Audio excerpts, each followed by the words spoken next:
Good morning, sixth grade. We're going to continue with chapter 23 and talk a little bit more about the French Revolution and Napoleon. So let's get started on that.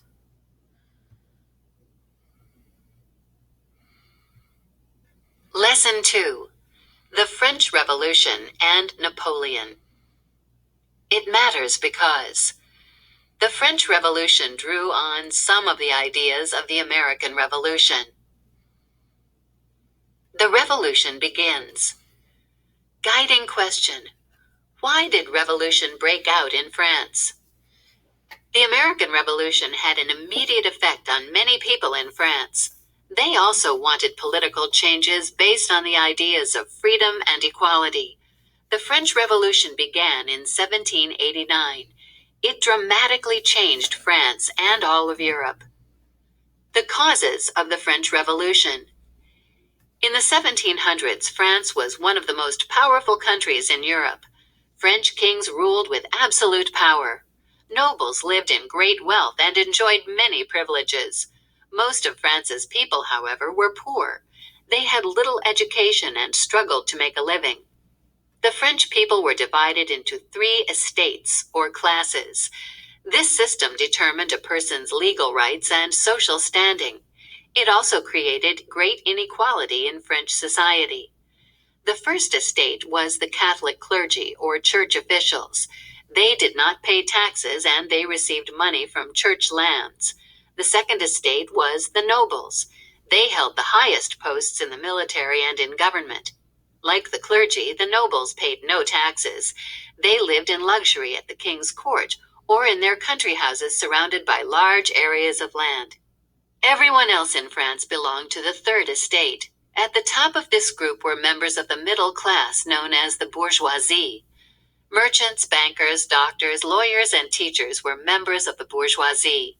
Next were the city workers, artisans, day laborers, and servants. At the bottom were the peasants who made up more than 80% of the French people. Although the members of the third estate paid taxes to the king, they had no voice in governing the country.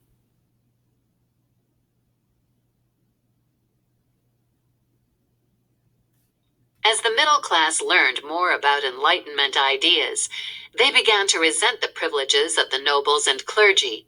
An Englishman traveling in France discovered how widespread the unrest had become. Primary source.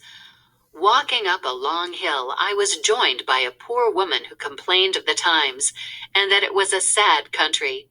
She said her husband had but a small piece of land, 1 cow, and a poor little horse, yet they had 42 pounds of wheat and 3 chickens to pay as rent to 1 lord, and 4 pounds of oats, 1 chicken, and 1 soul, a coin, to pay to another, besides very heavy tallies, land taxes, and other taxes.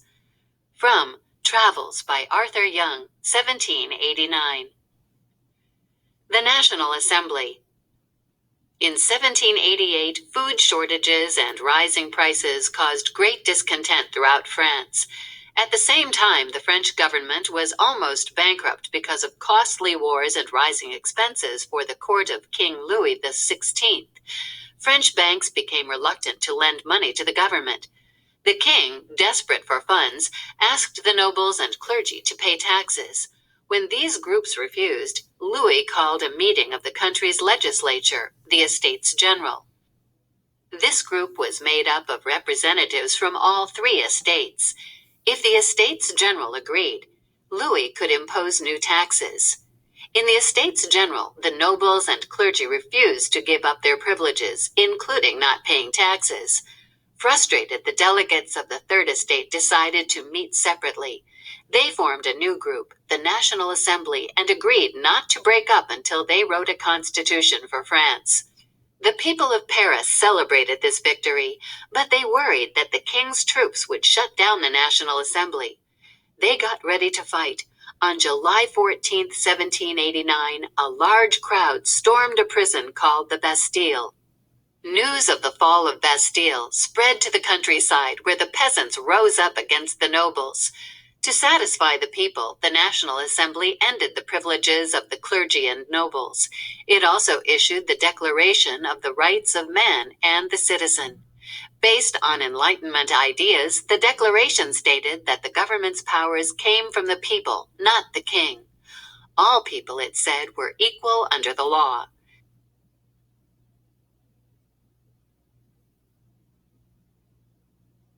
In 1791, the National Assembly made France a constitutional monarchy. France was to be ruled by an elected legislature. Louis, however, refused to accept these changes and tried to flee Paris.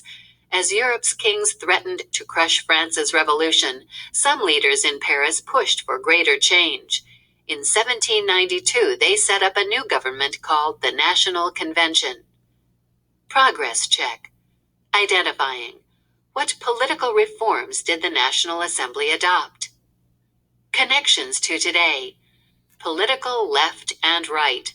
When the National Assembly met in 1789, those who supported far-reaching political changes sat on the left side of the meeting room. The people who favored little or no change sat on the right side. Today, we still use the terms left and right to describe these two political viewpoints. A republic in France. Guiding question. How did supporters of France's revolution enforce their reforms? The National Convention ended the monarchy and made France a republic. It wrote a new constitution giving the vote to every man, whether or not he owned property. Meanwhile, two groups fought for control of the convention. One group, called Girondists, believed the revolution had gone far enough. The other group, known as Jacobins, favored more radical change. The Jacobins finally won and took power. Toward the future. In late 1792, the National Convention put King Louis XVI on trial and found him guilty of aiding France's enemies. A month later, Louis was beheaded on the guillotine, a new machine designed to quickly execute people. Louis's execution alarmed Europe's ruling monarchs. The rulers of Austria and Prussia were already at war with France. In early 1793, Britain, Spain, the Netherlands, and Sardinia joined them in battle against France's Revolutionary Army.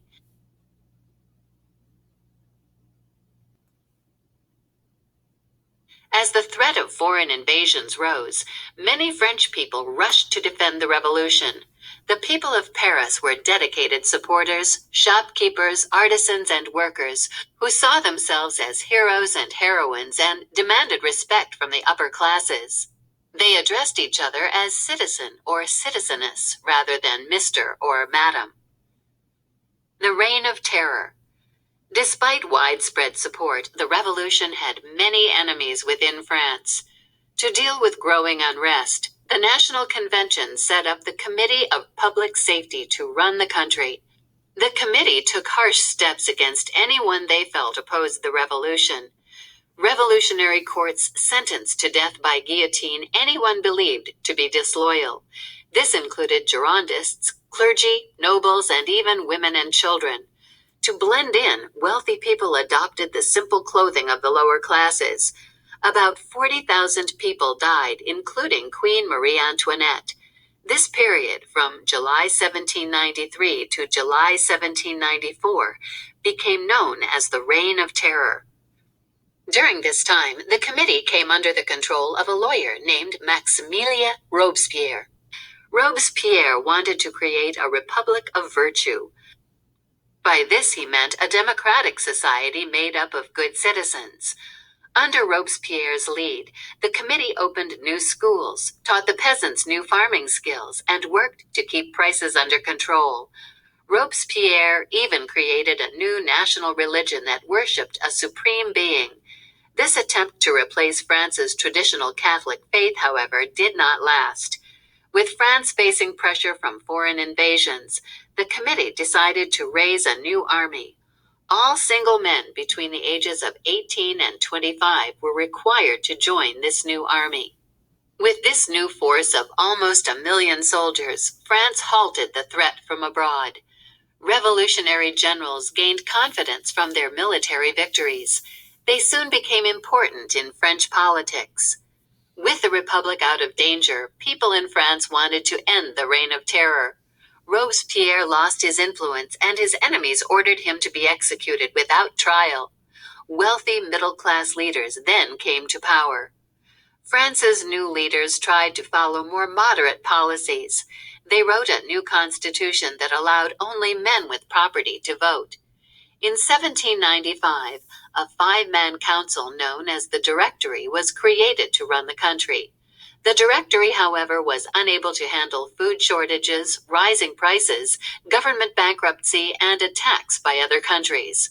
By 1799, the Directory had lost much support.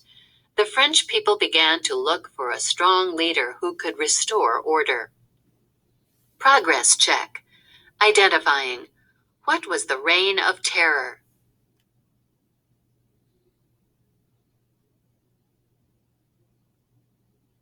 Napoleon leads France. Guiding question. How was Napoleon able to take over France's government? As the Directory weakened at home, the French army won victories in the war with Europe's monarchies. One battlefront was in Italy, where the French were fighting against Austrian troops. In those battles, a young French general captured public attention. His name was Napoleon Bonaparte. Born on the Mediterranean island of Corsica in 1769, Napoleon Bonaparte went to military school and became an officer. He supported the revolution. His great talent for military work helped him rise to the rank of general by the time he was 24 years old. After his successes in Italy, Napoleon attacked the British in Egypt in 1799. While in Egypt, he heard of the political troubles back home. He immediately returned to France. There, he opposed the Directory and took part in a coup d'etat.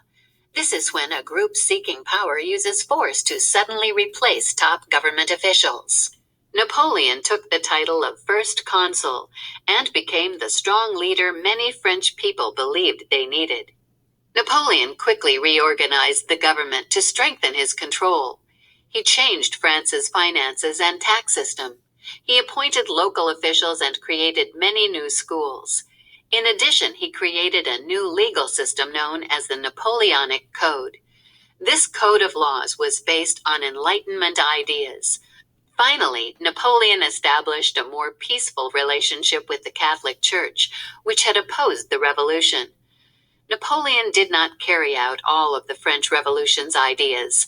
People were equal under the law, but freedom of speech and the press were restricted. A new class of nobles was created, based on ability rather than wealth or family. Then in 1804, Napoleon crowned himself emperor, and France became an empire. Now his dream could be fulfilled. Progress check. Explaining. How did Napoleon strengthen his control after becoming first consul? The creation of an empire. Guiding question. How did Napoleon build and then lose an empire? Napoleon wanted to do more than govern France. He wanted to build a great empire. Beginning in 1803, Napoleon won a number of military battles that helped him reach his goal. By 1807, Napoleon controlled an empire that stretched across Europe, from the Atlantic Ocean to Russia.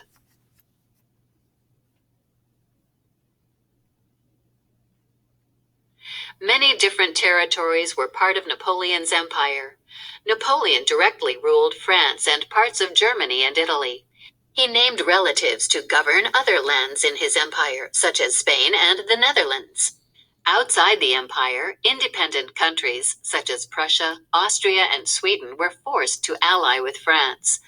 Two forces, however, helped to bring Napoleon's empire to an end. One was nationalism, or the desire of a people for self-rule.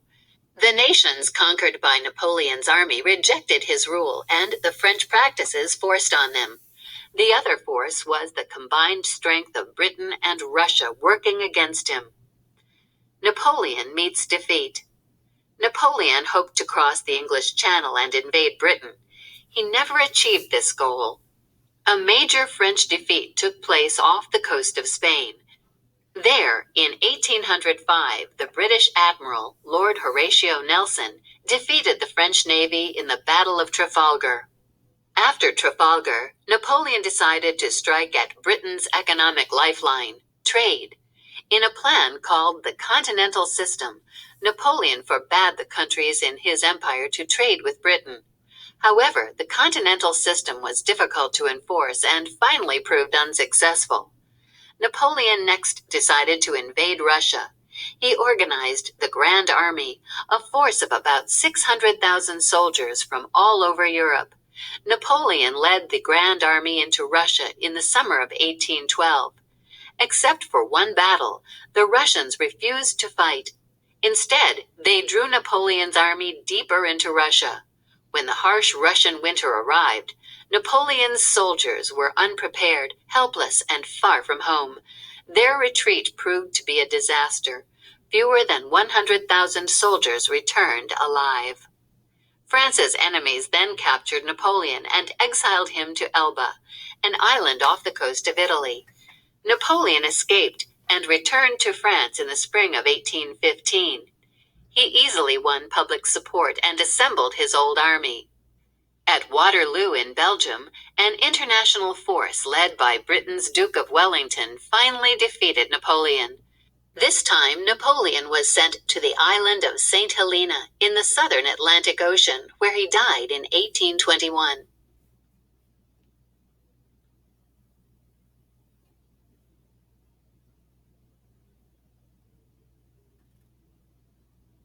What was the Congress of Vienna? In September 1814, European leaders gathered in Vienna, Austria. Their goal was to return peace and stability to Europe. This meeting, called the Congress of Vienna, was led by Austria's foreign minister, Clemens von Metternich. Metternich and the other leaders were conservative. That is, they opposed changes that threatened traditional ways.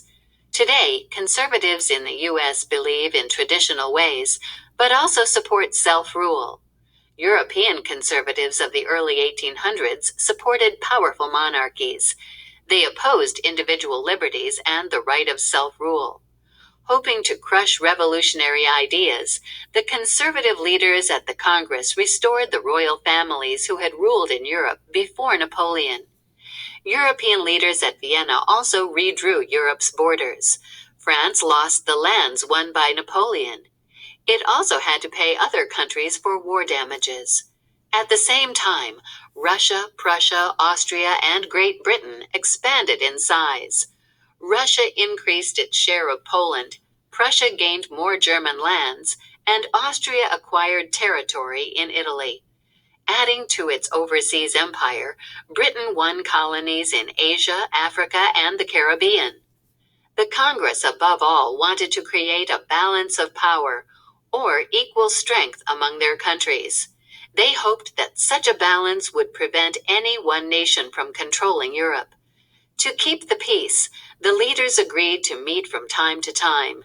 These meetings were called the Concert of Europe. Progress check. Analyzing. Why did the Congress of Vienna support rule by powerful monarchs?